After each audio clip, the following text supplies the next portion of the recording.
High friends welcome to my channel आमी Soma रंधनशैली bulging चैनेले सबाइके स्वागत आबार एकटी नतून रेसिपि निये आपनादेर सामने हाजिर हयेछि। रेसिपिटी खेतेও যেমন সুস্বাদু বানানো কিন্তু খুবই সহজ। আপনারা খুব সহজে এটা বাড়িতে বানিয়ে সকলের সাথে এনজয় করতে পারবেন। তাহলে দেখে নিন রেসিপিটি কিভাবে বানাতে হয়। রেসিপির শুরুতেই একটা কড়াইয়ে সামান্য জল গরম করতে দিয়েছি। এরপর 1 কাপ পরিমাণ মুগের ডাল নিয়েছি। এখানে এটাকে ভালো করে ধুয়ে নেব। আমি এখানে সোনা মুগ ডাল ব্যবহার করেছি। সাধারণ মুগ ডাল দিয়েও এই রান্নাটা আপনারা করে নিতে পারেন। প্রথমেই ডালটা 2 থেকে 3 বার খুব ভালোভাবে ধুয়ে নিতে হবে। আমি এখানে এই রান্নাতে ডালটা কিন্তু ভাজিনি। কাঁচা সোনা মুগের ডালের কিন্তু একটা অন্যরকম টেস্ট, তাই এটাকে আমি রোস্ট করিনি। আপনারা চাইলে নিজেদের পছন্দ মতো এটাকে গরম কড়াইয়ের মধ্যে দিয়ে সামান্য নাড়াচাড়া করে হালকা রোস্ট করে নিয়ে তারপর ধুয়ে এটাকে সিদ্ধ করে নেবেন। ডালটা ধুয়ে নিয়ে কড়াইয়ের মধ্যে দিয়ে দিলাম। যেসব ভিউয়ার্স বন্ধু চ্যানেলটি সাবস্ক্রাইব করে অলরেডি পাশে আছেন তাদের সকলকে অনেক অনেক ধন্যবাদ। যারা এখন ভিডিওটি দেখছেন তাদের সকলকেও অনেক ধন্যবাদ। 2টো কাঁচা লঙ্কা দিয়ে দিলাম।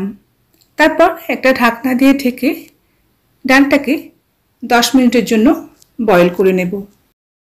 মাঝখানে ঢাকনাটা খুলে দিয়ে যে ফেনাগুলো জমেছে সেগুলোকে পরিষ্কার করে দিতে হবে। ডালটা এখনো পুরোপুরি সিদ্ধ হয়নি। আবার এটাকে ঢেকে দিয়ে আরও 5 মিনিট এটাকে বয়েল করে নেব। আবারও ঢাকনা দিয়ে ঢেকে দিলাম। ঢাকনা খুলে চেক করে নেব ডালটা সিদ্ধ হয়েছে কিনা। ডালটা সিদ্ধ হয়ে গেছে। এবার এর মধ্যে দিয়ে দেব পরিমাণ মতো হলুদ। আপনারা হয়তো অনেকেই এইভাবে মুগের ডাল রান্না করে থাকবেন। ডালটা সিদ্ধ হয়ে গেছে। এবার এটাকে কড়াই থেকে ঢেলে একটা পাত্রের মধ্যে রেখে দেব।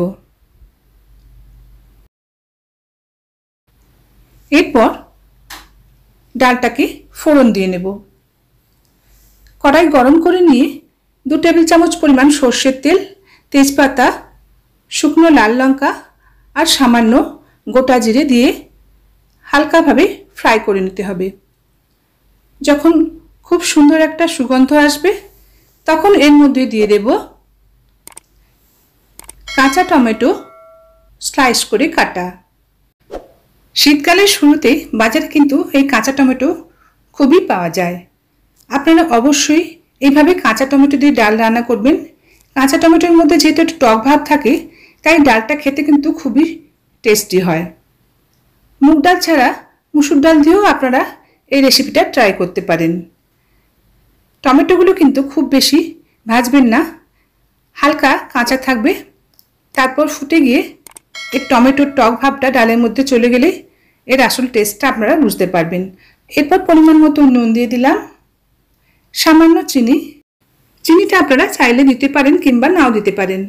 অল্প জল দিলাম, উপর থেকে ছড়িয়ে দিলাম সামান্য ধনেপাতার কুচি। কাঁচা টমেটো দিয়ে কাঁচা মুগের ডাল সার্ভ করার জন্য রেডি।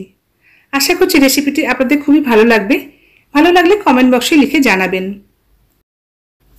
নতুন বন্ধুদের চ্যানেলটি সাবস্ক্রাইব করে পাশে থাকার অনুরোধ রইল। অবশ্যই বেল আইকনটি পুশ করে দেবেন, তাহলেই আমার নিত্য নতুন ভিডিও নোটিফিকেশন আপনার কাছে খুব সহজেই পৌঁছে যাবে। আবার আসবো নতুন নতুন ভিডিও নিয়ে। আজ তাহলে এই পর্যন্ত। Bye bye, take care.